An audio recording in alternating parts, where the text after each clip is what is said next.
Welcome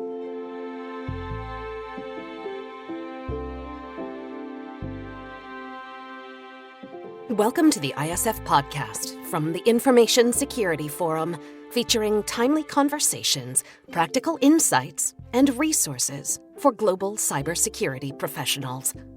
I'm your host, Tavia Gilbert.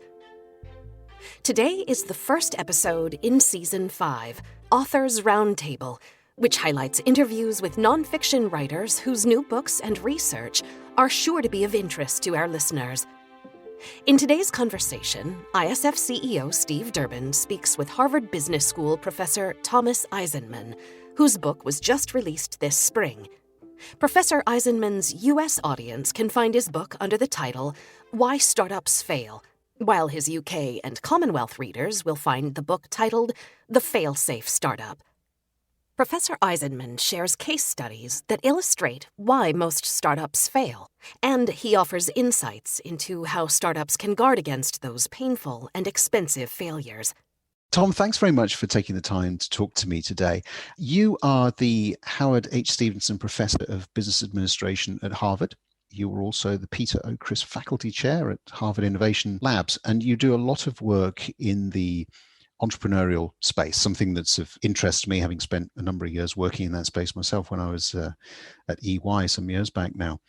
Let me start by just asking you, how has working during the pandemic changed the work that you've been doing at Harvard in the last 12 months or so? The school did a remarkable job of quickly making the transition online. Your listeners will know that most of our instruction is by the case method, where we collect, and it's usually a pretty large group of students, somewhere between 60 and 100 in a room, an amphitheater style room where the instructor will, blackboards behind them, lead a discussion with the instructor doing maybe 20% of the talking and the students 80% talking to each other, working through a case study of a company facing some tricky decision. And turned out that model moved well onto Zoom, works just fine. We quickly got used to it. We figured out how to move our boards onto collaborative whiteboards and use PowerPoint and use breakout rooms and all the other tricks. So school provided a lot of support, and my colleagues were very creative. I'm sure there are many aspects of the experience the students don't love. I mean, so much of going to business school is the network of peers that you create, right, and the social aspect, and both professional networking and social networking. And that's missing, sort of walking out of the room after class with a friend and sort of talking either about the class or their job interview or so forth. That's tougher in the current environment. But the actual instruction, sort of the ideas, the concepts we're trying to get across, I think we've lost very little. And in some ways, it's actually better. I've been teaching a course on entrepreneurial failure, an MBA elective, and it's much easier to bring in the case protagonists. So they can come in from all over the world just like that. Right. So there's certain aspects that actually work better.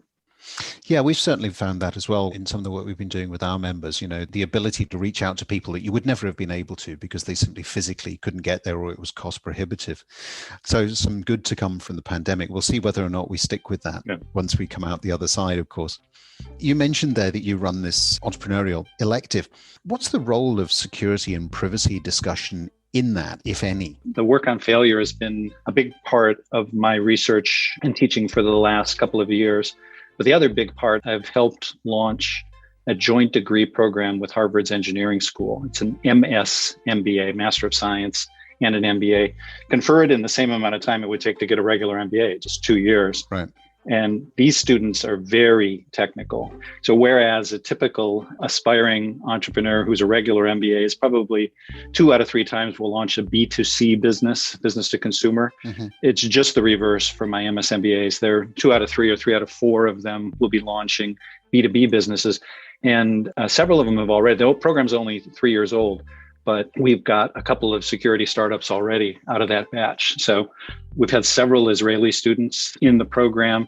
Some of them come from the famous 8200 unit, which is all about cybersecurity. Right. And they bring that toolkit and skill set and have applied it to enterprise settings. So one of our groups of graduates has launched a company that's in the sort of the famous elite Y Combinator incubator called SafeBase. And basically bringing compliance with the I'm going to screw up the initials, but General Data Protection Regulation. There you go. Yes, exactly. Implemented in California, and sort of we'll expect a lot of other places in the US to follow suit. So they're helping small and medium-sized companies with websites comply with those rules. And then another student, former NSA, US National Security Agency, she's recognized an opportunity or concern with the security of Internet of Things devices. And the basic concept is she's going to create essentially a software clone in the cloud that is basically running the same software as the actual device. And they're talking to each other constantly. And if there's any state of change in the real device, you basically set off an alarm by sort of recognizing the difference in the two states. And she's pushing, so the company's called Perigee. She's pushing it into hospitals, sort of that environment where basically the security of these lots of internet connected devices and security of them is paramount. So we've seen that for sure, and I expect we'll see more businesses like those. So I would say it's recognized as a big and important opportunity by some of our aspiring student entrepreneurs. And I'm interested in those that are not the technical ones. I mean, I help out down at Henley Business School. I talk about the role of security in the boardroom and the role of the board in enabling cyber effectiveness across the organization. And, the view that I take in those discussions is that there isn't a business today that isn't going to be affected in some way, shape, or form by security. Because if you're using technology, you have to consider security. And so I'm curious about some of your other entrepreneurial organizations that you mentioned there that aren't technical. When they talk, or when you talk to them about, what good looks like from a startup, does security play a role at all in the way that you position that as being something that, could really bring things crashing down? I'm thinking in particular of theft of IP and those sorts of things, Yeah, I would say probably not enough. So the point at which I deal with students is at the earliest stages. And some of them, again, have identified opportunities where security is at the core. The team at Cloudflare, the founders of Cloudflare were my students, and I worked very closely with them right from the start. So, but in a typical e-commerce or mobile app kind of setting, I would say they're so busy just searching for product market fit, sort of making sure that they've got a value proposition for their customer. Yeah. They're probably not thinking enough about the vulnerability and the risk to privacy and identity theft and so forth. So they'll get there. I think it's something that happens after Series A or Series B for most of these companies. Yeah. They will definitely get there. And rules will force them in some cases. Yeah, that's right. I mean, the whole sort of compliance and regulatory framework, and irrespective of where you happen to be in the world today, is just going through such a rapid state of change. I mean, it's bound to impact at some point in time. But let's move on, Tom, and let's talk about the book that you've recently released at the end of March. It came out, I think. Yeah, that's right. I saw. A tremendous amount of research went into that. I read, 470 interviews that you'd conducted with failed entrepreneurs, investors, trying to understand why ventures fail, basically, if I sort of summarize it. And there's some really interesting stats that I came across that in 2019, I think I saw that 90% of startups fail. It seems like a huge number. Yeah, the number can slide anywhere between 50% and 90%, depending on how you define startup and how you define failure. Right. And we could spend some time on that, but I don't consider it a startup until somebody has committed to working on it full time, quit their day job. Right. That's one test. And then the question about failure is, do you actually require an outright cessation of activity? And that's probably not the right test, because many businesses can soldier on, earning just enough cash to survive, but never enough to yield a positive return to the original investors. And in some important way, those businesses are failures, even though they may be going concerns. You can do a bankruptcy, restructuring, and so forth. So I think a better number is probably 2/3 of companies that have raised venture capital will never earn a positive return for the investors. That's still very, very high. Yeah, it is. Absolutely. And tell us a bit about why that is, because I think you found sort of 6 particular reasons as to why it doesn't work. Now, there's probably a number of people listening to this thinking, okay, I'm in this sort of cyberspace. There's plenty of ideas I've got that are kicking around in my head. I can see lots of opportunity, but wow, my chances of success are not that great. And it's a big commitment. So tell us about these failures and more importantly, perhaps how we can avoid them. It's true. If the entrepreneur thinks too hard I think almost every entrepreneur knows the odds, and almost every entrepreneur thinks that they will be the exception, right? Yeah.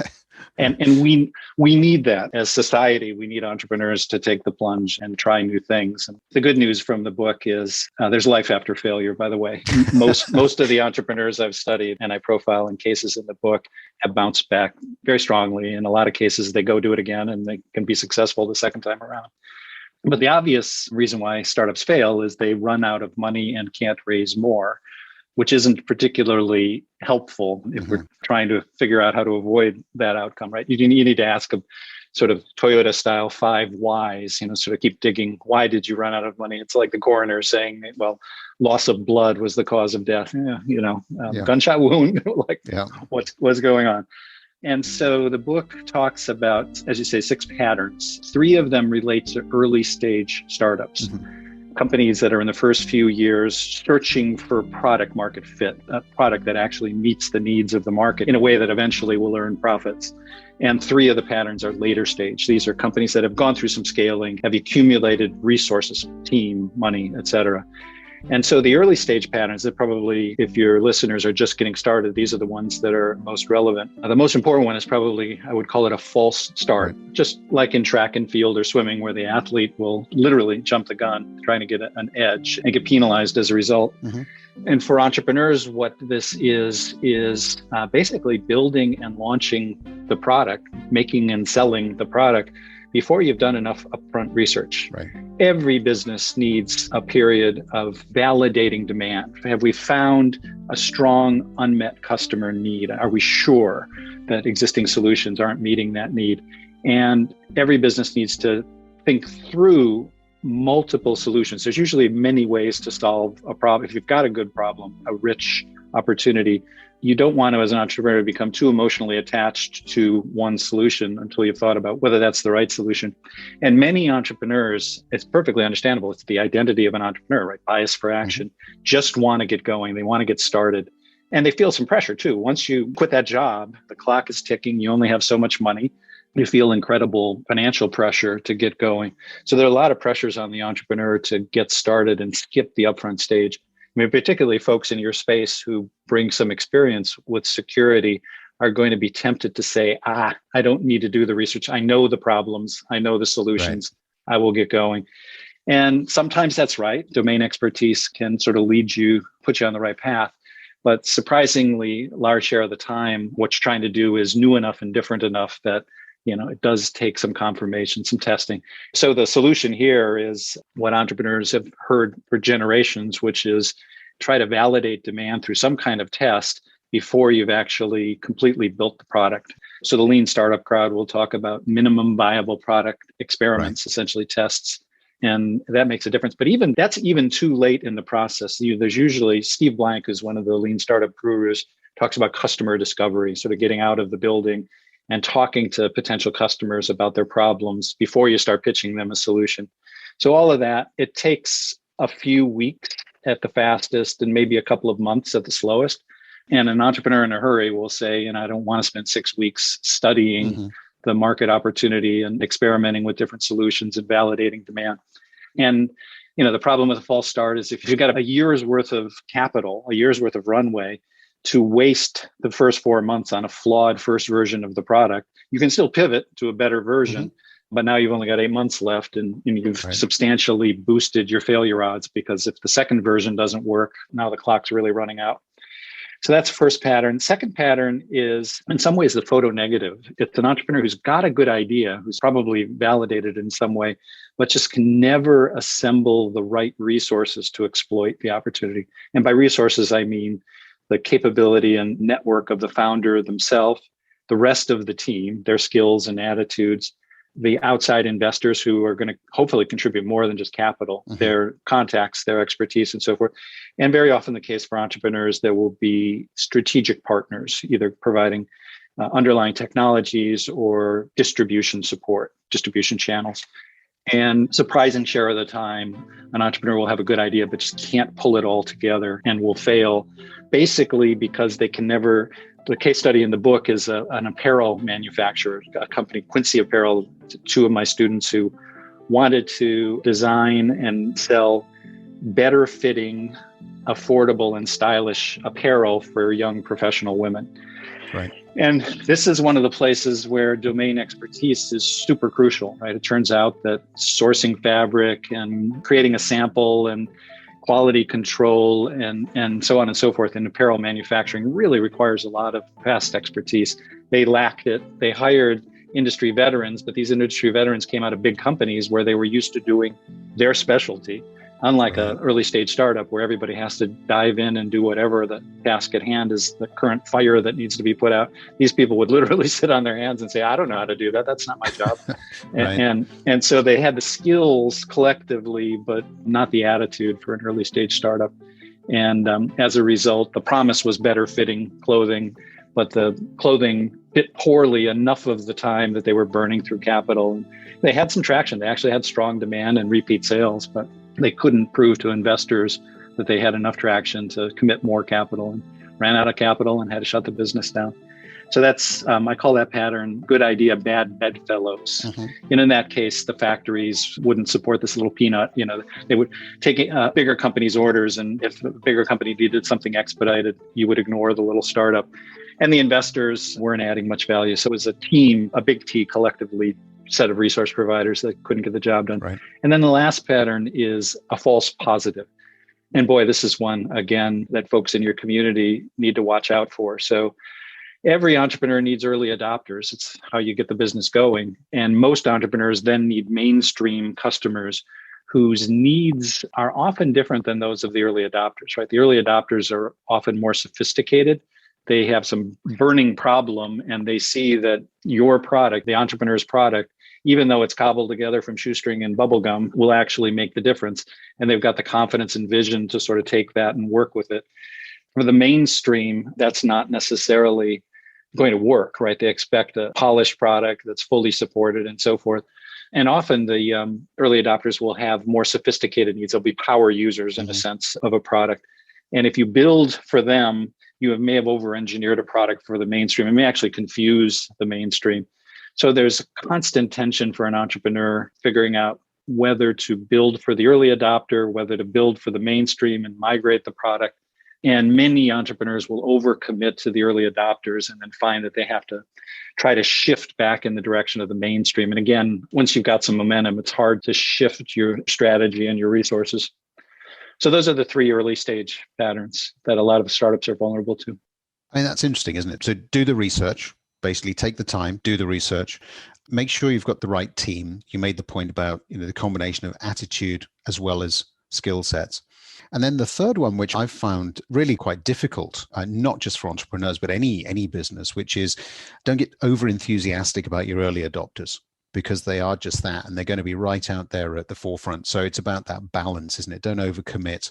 And I suppose that, if you've got the right kind of person, perhaps mentoring you on your board or whatever, that's where they can come in and say, hang on a minute, Yeah, and it's tricky because there are different solutions for the early adopters. So your audience will be familiar with Dropbox for sure. Right. This is a great example. So the early adopters there were incredibly sophisticated software engineers who are working on multiple machines, collaborating with peers, and their needs for a file management service are different than the mainstream. And Drew Houston, the entrepreneur who built Dropbox, wanted to build a product that his mother could use to store her recipes. Right. And he had the discipline. He tested the product with the early adopters. They were howling for all of these incredibly sophisticated features, and he had the discipline to not put them into the product. He had done enough testing and had deep enough understanding to know that the product would be sufficiently superior for the early adopters to their alternatives, which sometimes are sort of plugging a thumb drive into your computer and forgetting to bring it home with you, sort of emailing files to yourself. And this business got going 10 years ago, so before the cloud was fully developed. And so in that case, he built for the mainstream and made a correct bet that it would be good enough for the early adopters, which it was. Always a tough one though, isn't it? Because you can get so caught up and so, I guess, enthusiastic about the way that some of these guys are responding to your baby. I mean, let's face it, that's what it is, Yeah. Tell us about the other three, because these speed traps sounded really intriguing to me. You call one of the areas there speed traps. Tell us about that one. Yeah, Deliveroo is probably right in the middle of a speed trap as we speak. These are late stage patterns. So think of companies that are maybe startups that are 5 years old or more, 5 to 10 years old, and have had some measure of success, have accumulated the resources, the team and the money and so forth. And the speed trap is all about growing too fast. Right. And it unfolds in a way that, it's eerily consistent in how it unfolds from company to company. So you get an explosion of early demand from the early adopters, right? They love the product, they refer it, word of mouth referrals. So you haven't spent anything on marketing. They're repurchasing. Everything's going great. Investors see that. They get excited. They invest at a very high share price, high valuation, and fueling the expectations for continued growth. Entrepreneur doesn't need her arm twisted, right? Every entrepreneur loves growing. That's how a lot of them keep score. So the other party that gets drawn by the growth is rivals. So you will quickly see the business cloned unless there's some sort of intellectual property protection. And big companies in the space will wake up and realize that some startup is doing something interesting.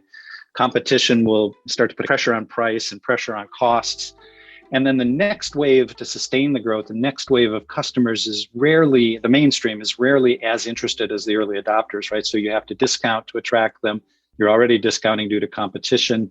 You have to pay for marketing, so paid advertising and promotion.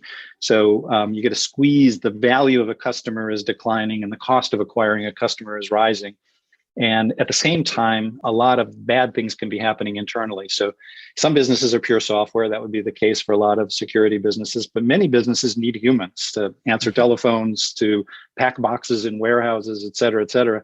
And if you have to recruit legions of workers to fulfill the demand you're generating, it's hard to find them, hard to train them. And you need a layer of middle management specialists, whether it be operations or the marketing side, to coordinate everything. You need to put information systems in place that don't exist, right? The startup has nothing at the beginning. So every key, whether it be an ERP system or a CRM system, that all has to be put in place, and you can make sloppy and flawed decisions that lead to chaotic operations. And so you can get quality problems and customer service problems. The other thing that happens internally with a speed trap is some cultural problems. You get functions now that are internal fiefdoms, marketing blames engineering for being late with the features, the promised new features. Sales blames marketing because the leads are of poor quality. Everybody's pointing fingers in every direction. You have the old guard, the team that was present at the creation, looking at the new guard, not really appreciating their contributions, their specialty contributions, jealousy of the new guard because the old guard is holding valuable stock options. So the guy down the hall has got just exercised $5 million worth of stock options. And so the culture can unravel. All of this happens, to sustain the growth. You're really losing money in a lot of settings. Deliveroo is losing, lost a couple £100 million last year. The gap is closing, but it's still a problem. And ultimately, when you try to raise more money, you can sort of suspend disbelief long enough, but at some point, investors are going to worry about the growth being unprofitable growth. And it'll prove impossible to raise new money, and the existing investors will be leery of committing more funds. And the thing can unravel remarkably fast when that happens. You slam on the brakes, you stop the marketing, you can try to refocus around the profitable customers, but sometimes that works and sometimes it's too late. The thing simply fails. The second pattern is where the late stage startup actually manages to sustain demand, but fails for one of two reasons, despite strong continued demand. Either the capital markets just dry up, and this happens sector-wide with surprising frequency. So we saw it happen in clean tech in the 2010 timeframe. Biotech goes through it every 10 or 20 years. Right. I'm sure blockchain will have its ups and downs, and sometimes it's the entire economy, right? Great Recession of 2009. And if you are growing fast and still investing at that stage, you haven't started to turn the corner and generate cash, just as one of these dry spells hits in the capital market, that can kill you. So essentially, healthy companies go out with the bathwater. And another version, this pattern is called help wanted. And the other thing that can happen in these companies is the problem of the missing specialist manager. So the example in the book is online retailing of home furnishings, and sort of sending a couch across the country from a warehouse to your home turns out to be logistically a very difficult thing to coordinate. Unlike your Amazon books, if they come 2 days early, you're delighted. If your couch comes 2 days early, you're not home from work. You schedule it. And if it comes 2 days late, that's not good either. And if it comes damaged, which is easy when you're shipping something that big, that's not good either. So the company in question ran through 3 vice presidents of operations before they're generating a lot of demand. That side of the business is healthy, but they just couldn't fulfill the orders they were generating because they lacked leadership in that key function. The security audience will like the last one because I think it's very relevant. Cascading miracles. So the notion here is you've got a business with an audaciously bold vision. It's going to take a long time to build and market the product just because of the nature of doing something so novel. And many, many things, each of which is a big uncertainty, have to go right for the business to succeed. And if any of them go wrong, the business will fail. And so you need a cascade of miracles. If 5 things are each a 50-50 chance of working, and you flip a coin 5 times in a row, the chance of getting heads 5 times in a row is 3%. So, right. In this case, radical changes in customer behavior, some technology or engineering breakthroughs, huge amounts of capital because the business is going to take so long to build, the support of incumbents who have benefited from the status quo need to come along for your ride. The case in the book is Better Place, a company that, this is a 2010 timeframe, wanted to create a network of charging stations for electric vehicles everywhere, including stations where you drive in with a depleted battery, a robot would pop it out and pull the battery out of your car and replace it with a fully charged battery in 5 minutes. They built this in Israel and in Denmark and raised and spent $900 million and lost it all. Huge failure because some of the miracles happened, but enough of them did not that the business couldn't sustain itself. In order to take a business this far with this bold a vision, you need a charismatic founder to play the Pied Piper. I suppose some people listening to this might be thinking, well, because you rightly described them as sort of late stage patterns. People listening to this might be thinking, well, when do I stop being a startup? When do I become, a real company, if you like? Is it when I float? When does that happen? I mentioned Steve Blank before. His definition of a startup is an organization that's searching for a viable and sustainable business model. And that continues for some period of time. Is Uber still searching for a viable and sustainable business? Probably not. It's probably past the startup stage. So that, I think, is a pretty good test. If you're still building the organization, if you're still exploring the opportunity space, that'll last forever. And big companies can diversify into new segments and so forth. And to that point, I think you can get startups within established organizations all the time. The definition at Harvard Business School we use of entrepreneurship is the pursuit of novel opportunity without having initially the resources required to exploit that opportunity. So an entrepreneur is doing something new, which by its nature is risky, before they have all the access to the resources.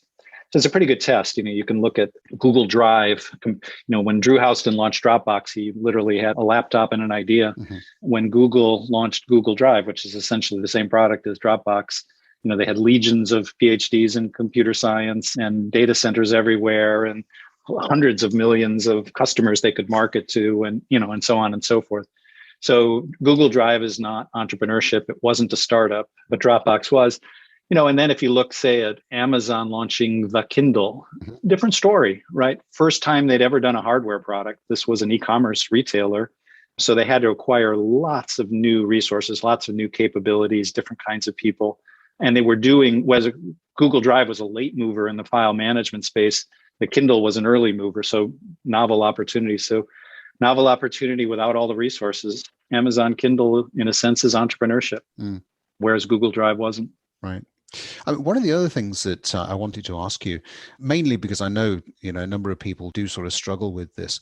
And there was a particular friend of mine who had started his own business in the biometric space, and he fell into this particular trap. So I'm interested in your advice on how to avoid it. And that is, as the entrepreneur, you've got the great idea, you've built the team, but as you mentioned, you're always cash hungry in the early days. And so in this particular instance, there was more and more investment being taken on board. And of course, the shareholding for the startup entrepreneur was diminishing on almost a daily basis, until in this particular instance, it's got to the point where this guy actually owns something like 3% of his company. Yeah. And so even if it's successful, and of course there'll be people listening to this saying, well, I'm not in it for the money, it's all about something else. But hey, come on, there are lots of other ways in which you can make a living, right?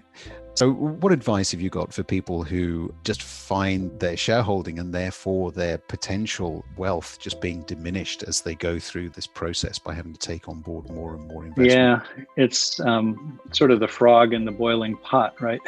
Yeah. So I think they need people they trust, who understand them, their motives, and what they're trying to accomplish, to, on a regular basis, sort of take the pulse and find out, are you still on a path to meet your personal goals? And if your goal is to change an industry, to build an organization, to have a legacy, to keep that team that you love employed, then keep going. Hopefully, while you don't have much equity upside, you're at least earning a salary and a living. If that's not the case, it's sort of most entrepreneurs don't earn as much in salary because they don't pay themselves as much as their investors will insist that they not pay themselves, that they take the upside. So yeah, you just need somebody who knows you well, or peers, right? Many entrepreneurs will join something like YPO, Young Presidents Organization. And those folks won't pull punches when they see a friend, a peer, getting themselves into that kind of trap. One of the other things I always ask people is, why are you doing it? What is it that you want to get out of it? What is your end game? How long are you going to do it for? What is your personal roadmap? Because very often that gets confused with the product or the business roadmap. And they are two entirely separate things, aren't they? Yeah. And so the last part of the book, so the book's divided into 3 parts: early stage failure patterns and how to avoid them, late stage patterns and how to avoid them. And then the last part of the book is actually how to fail as an entrepreneur. And one of the observations is that many entrepreneurs will keep going longer than they should. If you ask failed founders, do you wish you had shut down the business sooner? You will very often get, on reflection, yeah, I knew that there was a vanishingly small chance there was going to be a turnaround or a miracle. And I could have moved on to my next project. I could have released my team and they could have gone on to do other things. I could have given some of the money back to investors. And we went too long. And there are many, many reasons. Foremost among them is the entrepreneur's identity is wrapped up with the business is the entrepreneur is the business. And failure of the venture means, in a very direct and powerful and painful way, that the individual has failed. And some people just will want to defer that, and the stigmatization in some parts of the world that can come from failing. And then everybody wants to there's a whole series of moves you make on the way to the shutdown. You want to try to sell the company, you want to try a pivot, you want to try to raise more money, and that all takes time. And then there's usually a tremendous loyalty to the team, members of whom depend on the company for their livelihood, right? You may have a team member who's about to have a baby, and that's where the healthcare benefits are coming from. So a lot of pressure on the entrepreneur to delay the shutdown, and most take too long to do it. Tom, it's been absolutely fascinating talking to you. Thank you for walking us through the book there. I'm sure that for a lot of people listening to this, it's got some great insights. As I said at the beginning, it is out now. You can buy it, I know, on Amazon, because I have done so. It's been fantastic talking to you. Some really good insights there. And hopefully people who are thinking about perhaps starting, a business in cyber or any other industry, or indeed are well on the way there, will take some good learnings from that. So Tom, thank you very much indeed. Thank you, Steve. Thanks so much to this week's guest, Professor Thomas Eisenmann. Next week, Steve is in conversation with commentator and policy analyst Michelle Wucker, author of The Gray Rhino and a new release, You Are What You Risk, The New Art and Science of Navigating an Uncertain World, the audiobook edition of which I narrated. Here's a preview of that conversation. You need the science to come up with the right policies, the right things to do, to really do a strong cost benefit analysis, to analyze, to understand the implications of what you're doing. It's necessary, but it's not sufficient. Then it's the communicating that. It's the hearts, not just the minds. And And that's really why I came up with the gray rhino metaphor in the first place. And it's why, Aesop and so many other people throughout history have used animals or other metaphors as a way to communicate with people. We'll be back for the full conversation in a week. In the meantime, would you consider writing a short review of the ISF podcast? Reviews are a big support in helping new listeners discover our program. So if you do have a moment to rate or review us, we would be very grateful. Is there a topic or a question that you'd like us to cover in a future episode? Let us know at securityforum.org.